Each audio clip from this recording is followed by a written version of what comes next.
Plant physiology के absorption of water के part second में Unacademy life 7 by MP Singh की तरफ से आपका स्वागत है। आज मैं पार्ट 2 में एब्जॉर्प्शन ऑफ वाटर के पार्ट 2 में मैं आपको दो एब्जॉर्प्शन के बारे में कल मैंने बताया था कि डायग्राम के साथ पैसिव एब्जॉर्प्शन और एक्टिव एब्जॉर्प्शन के बारे में मैं डिस्कस करूंगा। अब बोर्ड पर मैंने दो पार्ट में लिखा है। यह एक पार्ट है पैसिव एब्जॉर्प्शन का और ये दूसरा पार्ट है एक्टिव एब्जॉर्प्शन का। सबसे पहले हम डिस्कस करेंगे पैसिव एब्जॉर्प्शन। अब आप इस डायग्राम पर आइए। इस डायग्राम में आपको पाथवे ऑफ रूट दिखाई पड़ रहा है।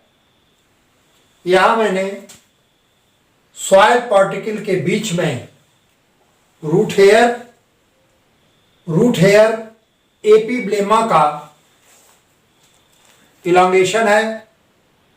रूट हेयर यूनिसेलुलर होता है। इसके बाद एक कॉर्टिकल सेल्स हैं। कॉर्टिकल सेल्स में epidermis, endodermis, passage cell, pericycle जो कि रेड से बनाया है मैंने, और इसके बाद ये है रेड का प्रोटोजाइलम, मेटाजाइलम, दूसरी तरफ का ये प्रोटोजाइलम, मेटाजाइलम, पिथ। जब सॉइल पार्टिकल्स के बीच में जो इंटरसेलुलर स्पेस है इसमें रूट हेयर पेनिट्रेट किया है। इसमें कैपिलरी वाटर है। मैंने पहले बताया capillary water is available. Capillary water जो है ये रूट के लिए, प्लांट के लिए, एब्जॉर्प्शन के लिए ये अवेलेबल है। यहां पर रूट का सेल शेप ये गाढ़ा है in comparison to capillary water. The root hair absorb water from capillary. अब यहां पर इसकी टर्जिटी बढ़ गई। अब जब इसकी टर्जिटी बढ़ गई तो इधर आगे जो सेल्स हैं इनकी डीपीडी हाई हो गई। डीपीडी हाई हो गई और water moves from epiblema cell to this cortical cell.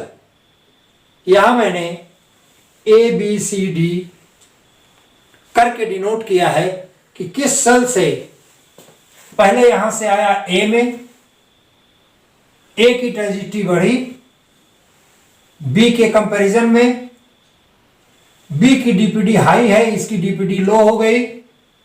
Water moves from A to B in cortex and so on, B to C, C to D, D to E, F G H and lastly water reaches in endodermis. Endodermis है और इस endodermis का ये pericycle है। Endodermis का pericycle इसको follow कर रहा है। इसके विनीत है ये इसका पैसेज सेल है। पैसेज सेल से होते हुए ये पेरिसाइकिल में आया और पेरिसाइकिल से आया प्रोटोजाइलम में, वैस्कुलर टिश्यू में। और जब ये वैस्कुलर टिश्यू में आया तो वैस्कुलर टिश्यू में आने के बाद ये पूरे कॉलम में फ्रॉम अपर एंड तक ये पहुंच जाता है।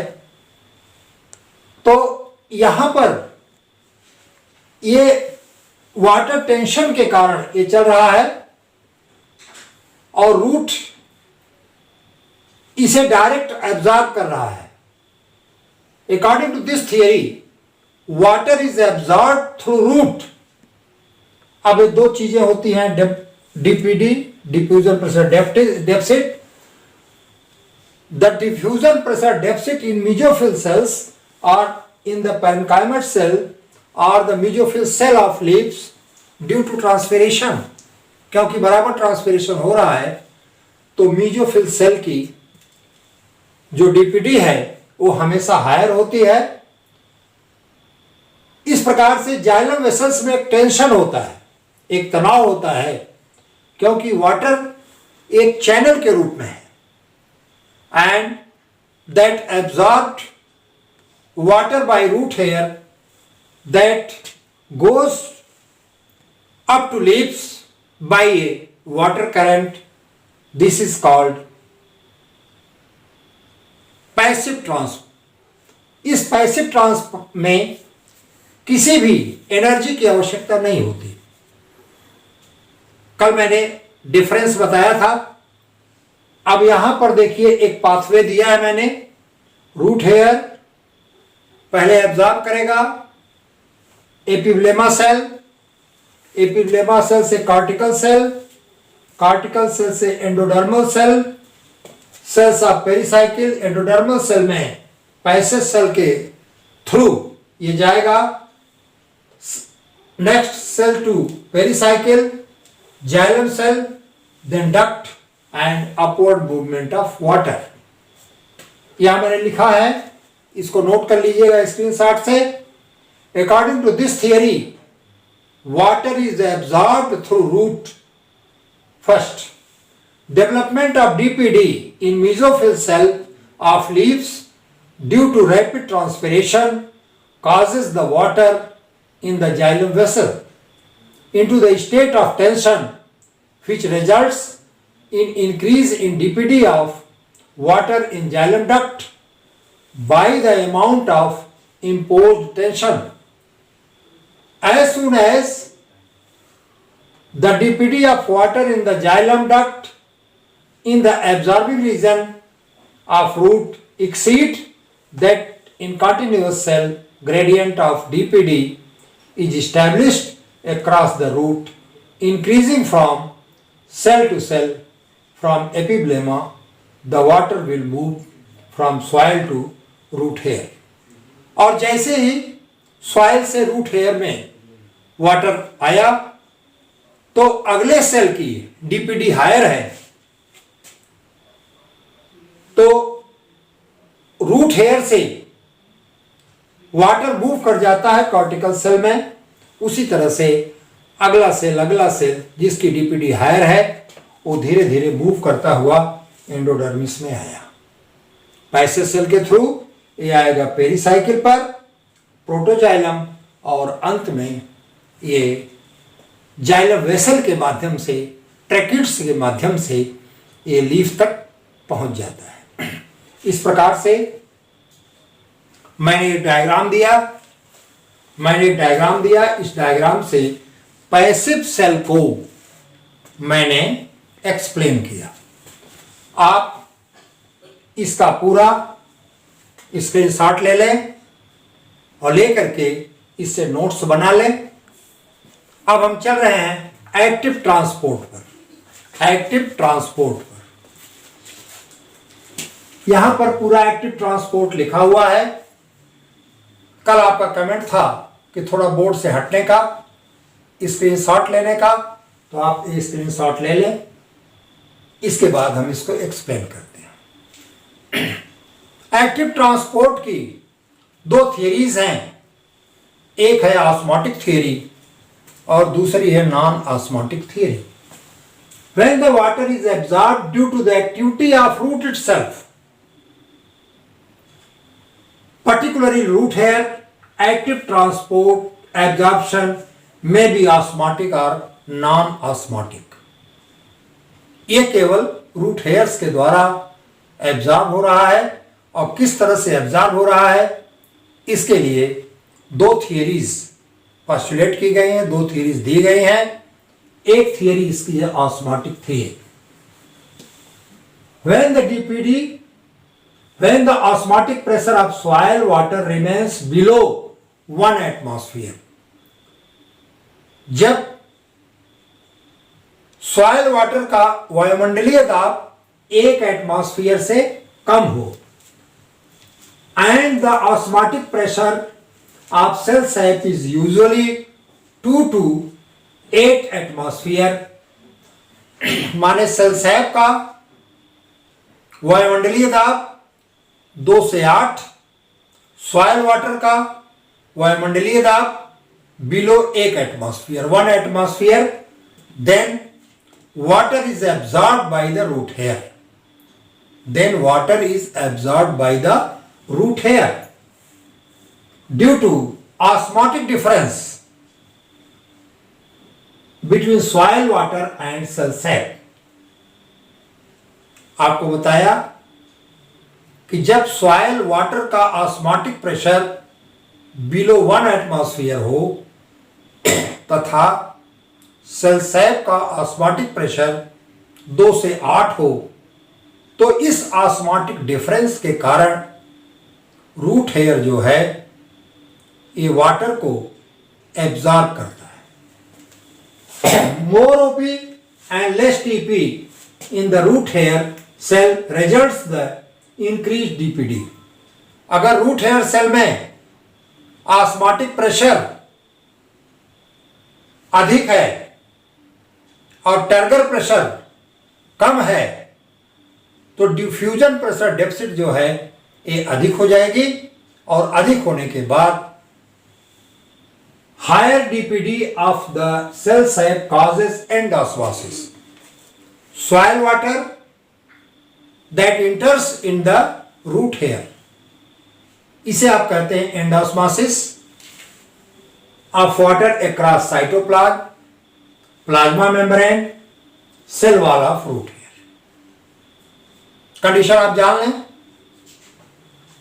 जब सॉइल वाटर का वायुमंडलीय दाब 1 एटमॉस्फेयर से भी कम हो, सेल सैप का 2 से 8 वायुमंडलीय दाब हो, उस समय ये जो ऑस्मोटिक प्रेशर का डिफरेंस है इसके कारण एंडोस्मोसिस होगा।